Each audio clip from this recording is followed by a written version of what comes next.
Welcome back, my dear student, in your science class. And in previous lecture, I have told you what is soil. Soil is how is soil formed, composition of soil और vertical view आपको बताया था soil profile का. तो ये सब चीज़ें मैंने आपको बताई थी. मॉइस्चर और एयर इन सॉइल, ये भी आपको बुक में मिल जाएगा पढ़ने के लिए. मॉइस्चर और एयर का मतलब होता है कि मिट्टी में कितनी वाटर की अमाउंट प्रेजेंट होनी चाहिए और कितनी एयर. देखिए, एयर और वाटर दोनों ही प्लांट्स की ग्रोथ के लिए चाहिए, तो उनका मिट्टी में होना भी ज़रूरी है. ठीक है बेटा, आज हम जो पढ़ने वाले हैं टाइप्स ऑफ सॉइल. ठीक है, today we will study types of soil. ठीक है, जो मैंने आपको बताया था ना, लोमी सॉइल, ब्लैक सॉइल, ये बता रही थी ना आपको, तो यही सब चीज़ें मैं आपको बताऊंगी. तो what is how many types of soil are formed in our nature. हमारे नेचर में किस टाइप की सॉइल्स पाई जाती है. ठीक है, तो सॉइल बेटा सब जगह पर एक सी नहीं पाई जाती. सॉइल का कंपोजिशन उनके इन्वायरमेंट के अनुसार अलग अलग जगह पर होता है. ठीक है, आपको मैंने बताया था ना, सॉइल का कहीं मोटी होती है, कहीं पतली होती है, बहुत बारीक पार्टिकल्स भी होते हैं. ठीक है, तो सॉइल को छूने पर कैसा लगता है, उनकी वाटर होल्डिंग कैपेसिटी कैसी होनी चाहिए, उनमें ह्यूमस कितना होना चाहिए, सॉइल की फर्टिलिटी उनकी कैसे इंक्रीज होगी. तो ये सब चीज़ें किस पर डिपेंड करेंगी, सॉइल के टाइप्स पर. ठीक है, तो फिर आज हम सबसे पहले अपना शुरू करेंगे लोमी सॉइल. ठीक है, ये सॉइल के टाइप्स हैं. फर्स्ट आपका आएगा लोमी सॉइल.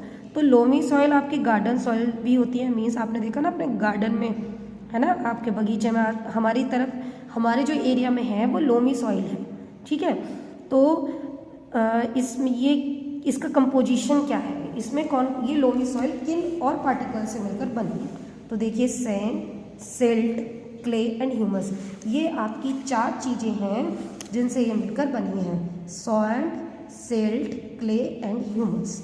ठीक है, इसमें ह्यूमस जो है बहुत ज़्यादा होता है, मिनरल्स भी बहुत अधिक मात्रा में पाए जाते हैं, तभी तो प्लांट्स अच्छी ग्रोथ करते हैं इस सॉइल में. वाटर होल्डिंग कैपेसिटी भी अच्छी होती है, जो प्लांट्स की ग्रोथ के लिए अच्छी है.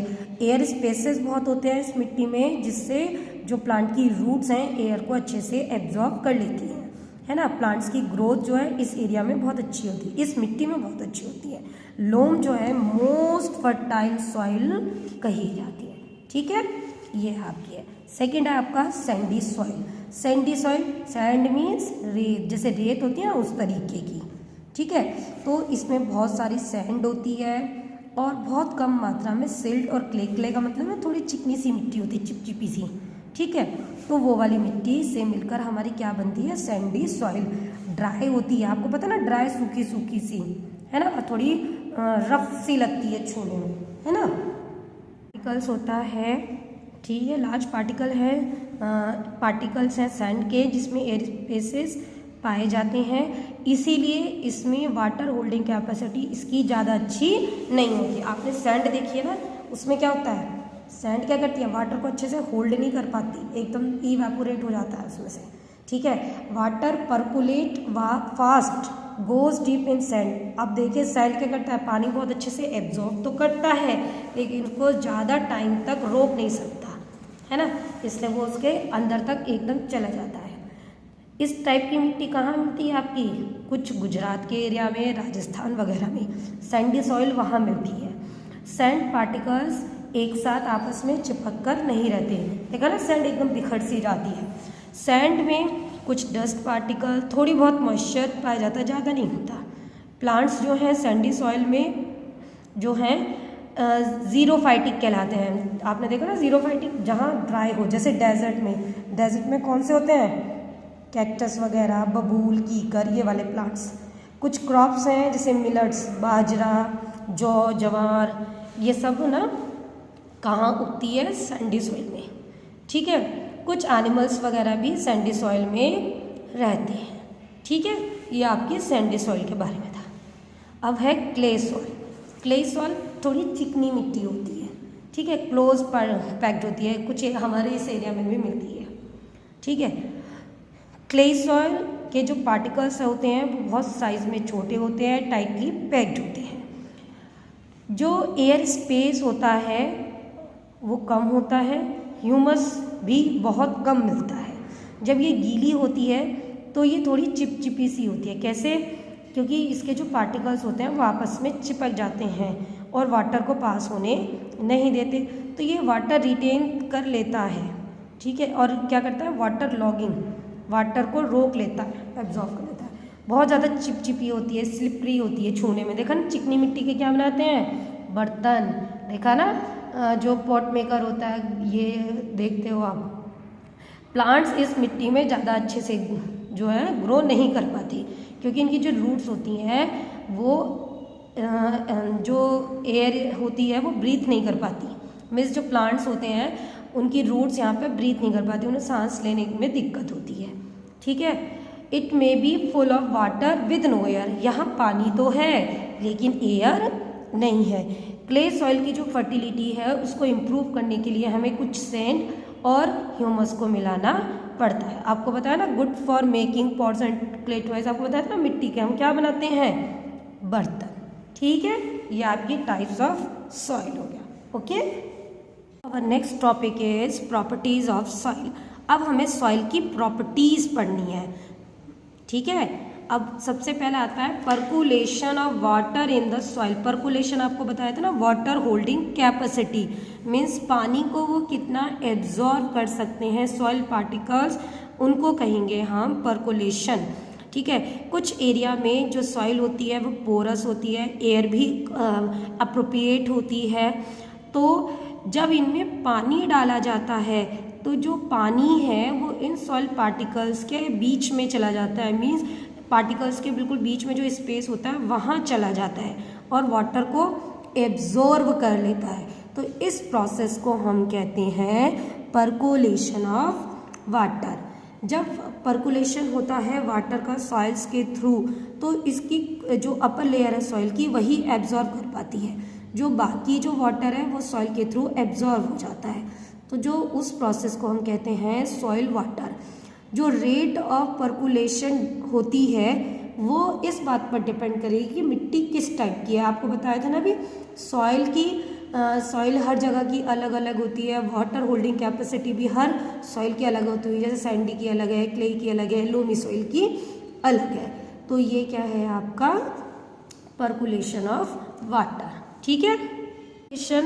Rate of water in soil, इसकी डेफिनेशन है the speed, the rate and speed at which water percolate through a sample of soil is called percolation rate। पानी को मिट्टी के थ्रू कितना एब्जॉर्ब होने में टाइम लगेगा वो कहलाया जाएगा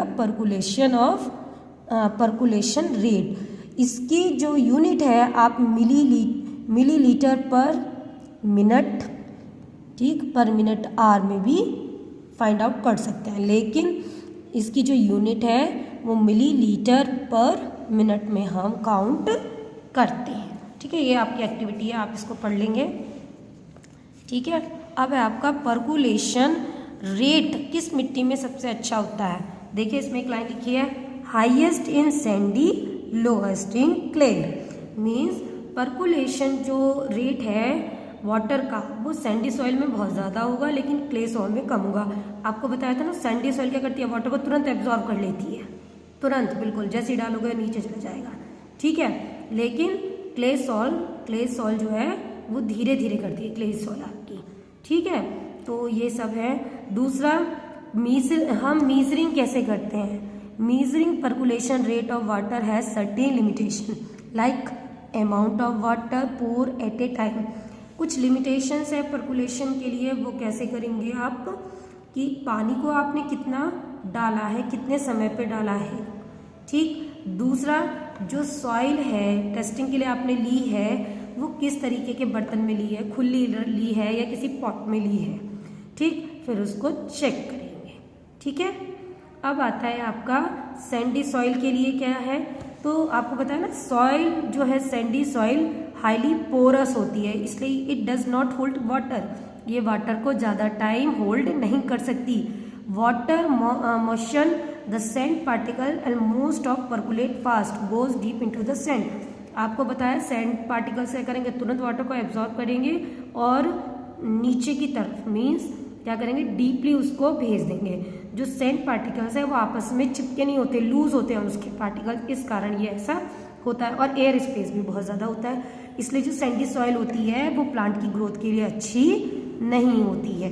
ठीक है, इसमें अगर हम कुछ डस्ट थोड़ी बहुत और मिला दें और साथ ही ह्यूमस तो ये कुछ काम करेगी, नहीं तो नहीं करेगी। अब आता है आपका क्लेई सॉइल। क्लेई सॉइल की क्या है, आपको पता है चिपचिपी सी होती है पार्टिकल्स।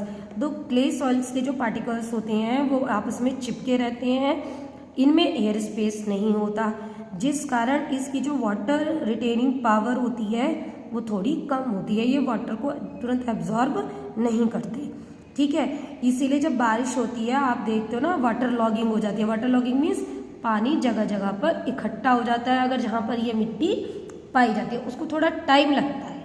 ठीक है, गार्डन सॉइल, लोमी सॉइल की कैपेसिटी आपको बताया था ना, अच्छी होती है प्लांट की ग्रोथ के लिए, है ना, उसकी वाटर होल्डिंग कैपेसिटी अच्छी मानी जाती है। Absorption of water bye soil, अब कुछ सॉइल जो है वाटर को कैसे एब्जॉर्ब करेगी ये भी आपको बता दिया है। डिफरेंट टाइप की जो मिट्टी है वो अलग अलग, सबके पर्कुलेशन रेट अलग होते हैं। ठीक है, तो इसमें एब्जॉर्प्शन के बारे में बताया हुआ है कैसे होगा। तो इसमें एक लाइन है, this water flowing from the land to the drain is called runway water. Runway water क्या होता है, तो जो पानी है आपका बहुत ज़्यादा में हो जाता है, जब बारिश वगैरह आती है या बाढ़ें आती हैं तो पानी क्या करता है, इधर उधर बह जाता है ना, तो वो क्या करता है जब लैंड पर बहने लगता है तो उसे कहते हैं हम रनवे वाटर। ये किसके थ्रू आता है, नदियों के थ्रू आता है, जैसे बाढ़ वगैरह आ जाती है जब, है ना। Retention of water in the soil, retention क्या है, मिट्टी पानी को कैसे एब्जॉर्ब करती है, तो कैपिलरी एक्शन के थ्रू वाटर को एब्जॉर्ब करती है। सॉइल वाटर जो है इसमें क्या होते हैं, मिनरल्स वगैरह डिजॉल्व होते हैं जो प्लांट की रूट के थ्रू एब्जॉर्ब कर लिए जाते हैं, और जो बहुत ज़्यादा पानी हो जाता है वो मिट्टी में काफ़ी गहराई तक चला जाता है, जो as a ground water store हो जाता है। जो आप देखते हो ना पानी कुछ तो इवेपोरेट हो जाता है, कुछ मिट्टी उसको एब्जॉर्ब करती रहती है, और वो पानी की काफ़ी जो मिट्टी की गहराई होती है काफ़ी प्रीवियस रॉक, आपको बताया था ना बेड रॉक, वहाँ पर आपका ग्राउंड वाटर मिलता है, वहाँ जाकर ये स्टोर हो जाता है। ठीक है, कुछ पानी कहते हैं ना पानी अपना रास्ता बनाता है, तो पानी क्या करता है, जैसे बाढ़ आती है तो कुछ तो एब्जॉर्ब हो गया, कुछ इधर उधर चला गया, कुछ इवेपोरेट हो गया, और कुछ ना समुद्र की तरफ बहकर चला जाता है ना।